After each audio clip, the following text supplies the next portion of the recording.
It was a show of unity between Russia and China, while both countries are facing complicated relations with the West. Chinese Foreign Minister Wang Yi strongly criticized the US for proposing tariffs on 1,300 Chinese exports. The Chinese and the U.S. economies have been deeply interrelated, with both sides' interests highly intertwined. The U.S. is wrong by attempting to benefit from protectionism. Both China and the U.S. are the world's major countries who should respect each other and treat each other as equals.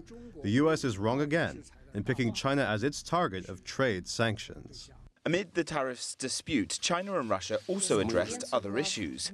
The ministers discussed efforts to conduct a so-called double freeze regarding the DPRK, where they persuade Pyongyang to scale back its nuclear tests for South Korea to end its US-backed military drills. The meetings here in Moscow come ahead of a summit of the two countries on the Korean peninsula on April 27th. Before that, though, DPRK Foreign Minister Ri Yong-ho will come to Russia to meet with Sergey Lavrov. Meanwhile, Russia is in the middle of another diplomatic issue. Last month's nerve agent attack on a former Russian spy and his daughter in the UK. Lavrov says he'll use any means necessary to protect Russian interests. Moscow's proposal to conduct a joint investigation into the incident was rejected at the Organization for the Prohibition of Chemical Weapons in The Hague.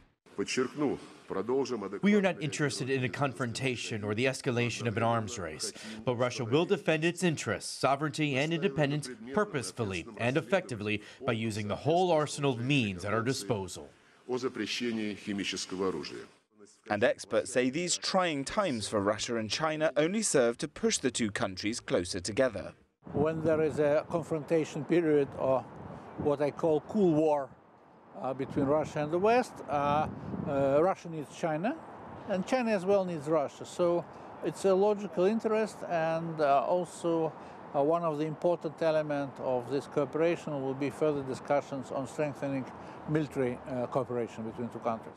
Russia and China also used their meetings to discuss Syria and Afghanistan and to prepare for a state visit of Russian President Vladimir Putin to China in June. Parrock, CGTN, Moscow.